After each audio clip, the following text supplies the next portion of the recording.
से जो भी चीजें इंपॉर्टेंट चीजें एग्जाम को ध्यान में रखते हुए चाहते थे उनको लेकर मैं एक बार फिर से आपके सामने हाजिर हूँ। आज बात करेंगे जीन पियाजे की। चुटकियों में जीन पियाजे आपके अपने हो जाएंगे, तो चलिए मेरे साथ तैयार हो जाए।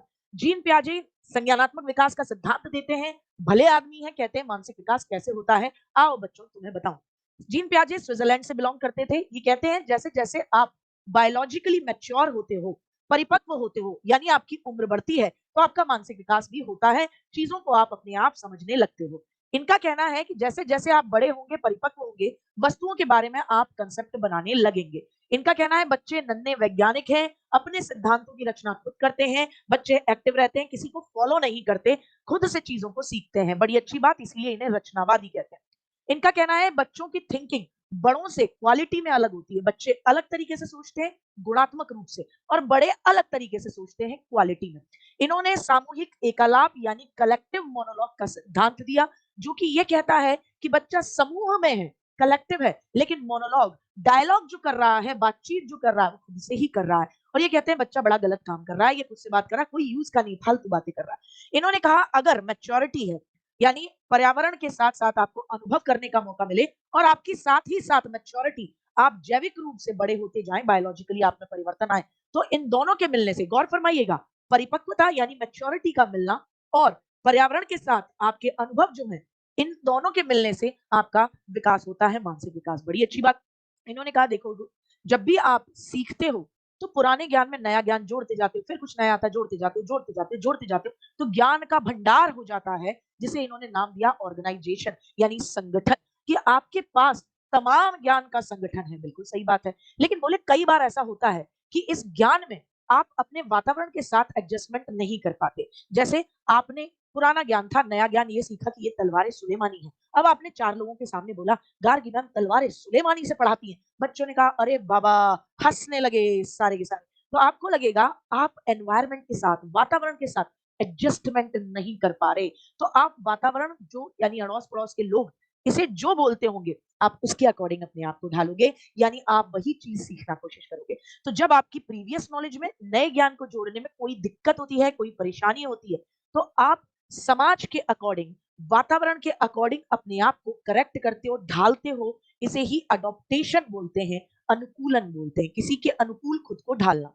अनुकूलन में 3 प्रोसेस होती हैं, आत्मसातीकरण, समायोजन, और साथ ही साथ तीसरी जिसे बोलते हो संतुलीकरण। इस पे भी मैंने शॉर्ट वीडियो बनाई है, लेकिन अभी एक बार फिर बता दूं।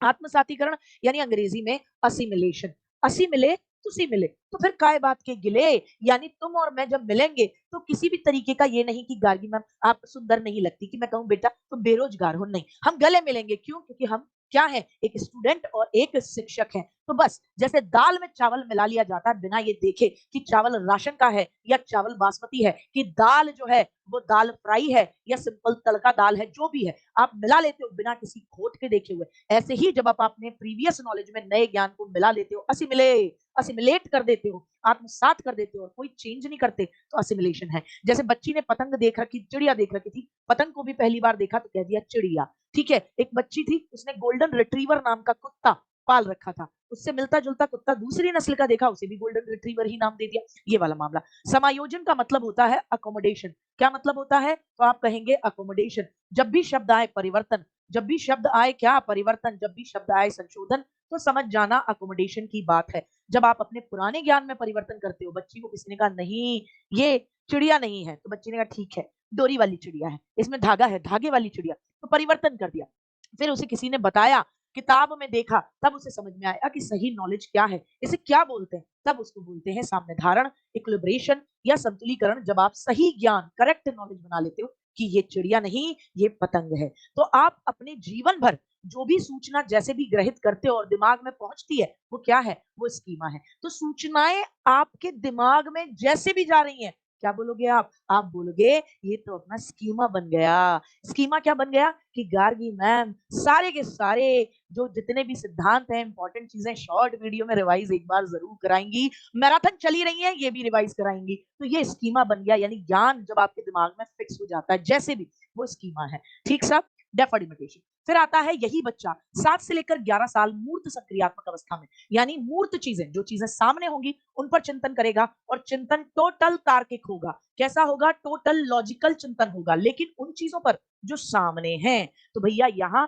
तार्किक चिंतन करता है, पलटावीकरण सीख चुका है, रिवर्सिबिलिटी सीख चुका है, 3 प्लस 2 भी 5 है, 5 माइनस 3 इज इक्वल टू 2 है। तो एक संख्या फाइंड आउट करो, करना जानता है, जोड़कर भी माइनस करके भी कोई दिक्कत नहीं। दूरी, भार, ऊंचाई और क्रमबद्धता की योग्यता आ गई है, सीक्वेंस में लगा पाता है। यहाँ बच्चे में संरक्षण का भाव पैदा है कि अगर किसी चीज के शेप और साइज में आप चेंज करोगे, लेकिन आपने उसमें कुछ ऐड नहीं किया, ऐड या सब्ट्रैक्ट नहीं किया, ऐड या माइनस कुछ भी नहीं किया, ऐड या सब्ट्रैक्ट नहीं किया, तो भी क्वांटिटी सेम रहेगी, क्योंकि आपने उसमें कुछ जोड़ा नहीं, आपने उसमें कुछ घटाया नहीं। तो आप उसको क्या कर सकते हो, केवल शेप और साइज में बदलाव हो सकता है। हाथ में 2 लड्डू हैं, भैया लड्डू चिपका दो, भैया हो गया चूरा। अब भैया कोई बच्चा होगा जो प्री ऑपरेशनल में हो, तो वो कहेगा ओ बिखरा बिखरा ज्यादा लग रहा है, क्योंकि सेंट्रलाइजेशन है। तो कहेगा मम्मी मैं तो ये लूंगा, लड्डू नहीं लूंगा। अरे बेटा जितना लड्डू है उतना ही चूरा है।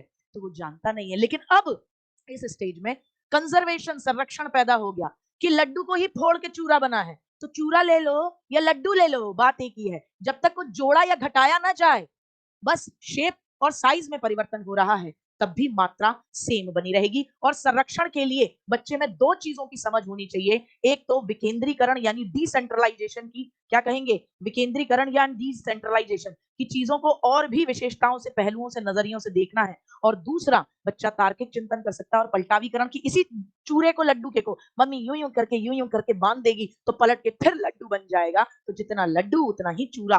तो 2 विशेषता चाहिए इस बात को समझने के लिए, एक तो पलटावीकरण और एक डिसेंट्रलाइजेशन, जो कि कब पैदा होती है, मूर्त संक्रियात्मक अवस्था में पैदा होती है। सकर्मक परिणाम जान जाता है, ट्रांजिटिव इन्फेरेंस, रिश्ता क्या कहलाता है बता देगा। एक्स वाई से संबंधित है, वाई जेड से संबंधित है, तो बताओ एक्स और जेड आपस में क्या संबंध है।